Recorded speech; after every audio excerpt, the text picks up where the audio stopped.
God of masses Nandamuri Balakrishna గారు నటిస్తున్నటువంటి తాజా చిత్రం ఎన్బీకే 109. ఈ సినిమాకి సంబంధించి ఇటీవల చాలా పేర్లను అయితే అనుకోవడం అయితే జరిగింది చిత్ర బృందం. ఆఖరికి డాకు మహారాజ్ అనే టైటిల్ని అయితే ఖరారు చేశారు. Block buster director Bobby Kolli గారి డైరెక్షన్లో వస్తున్నటువంటి ఈ సినిమాపై అంచనాలు అయితే భారీగా నెలకొని ఉన్నాయి, అటు ఫ్యాన్స్లో కానీ ఇటు ప్రేక్షకుల్లో కానీ.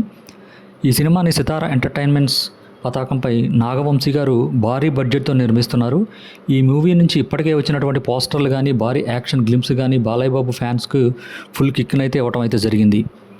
దీంతో డాకు మహారాజ్ నుంచి వచ్చే అప్డేట్స్ కోసం ఫ్యాన్స్తో పాటు ప్రేక్షకులు కూడా ఎంతో ఈగర్గా వెయిట్ చేస్తున్నారంటే అతిశయోక్తి కాదేమో.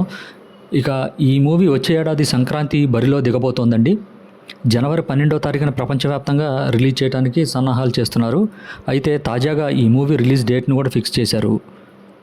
జనవరి 12వ తారీఖున వస్తున్నటువంటి డాకు మహారాజ్ ఈ మేరకు డామినేషన్ చూసేందుకు కేవలం 50 రోజులు మాత్రమే ఉండటంతో ఈ సినిమాలో ప్రజ్ఞా జైస్వాల్ అలాగే శ్రద్ధా శ్రీనాథ్ గారు హీరోయిన్లుగా నటించడం అయితే జరుగుతుంది. సినిమా షూటింగ్ అయితే శరవేగంగా కంప్లీట్ అవుతుండగా ఒక సాలిడ్ న్యూస్ అయితే బయటికి రావడం జరిగింది.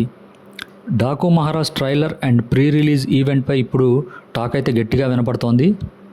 ఈ ట్రైలర్ను జనవరి మొదటి వారంలో ప్రీ రిలీజ్ ఈవెంట్తో విడుదల చేస్తున్నారని కూడా తెలుస్తోంది. అలాగే ఈ ఈవెంట్కి సంబంధించినటువంటి గెస్ట్ కూడా చాలా స్పెషల్ అండ్ బిగ్గెస్ట్ స్టార్ కూడా రాబోతున్నట్లుగా మనకి వార్తలు అయితే అందుతున్నాయి. ఇక నందమూరి బాలకృష్ణ గారు నటిస్తున్నటువంటి ఈ Daaku Maharaj cinema super hit అవ్వాలని కోరుకుందాం.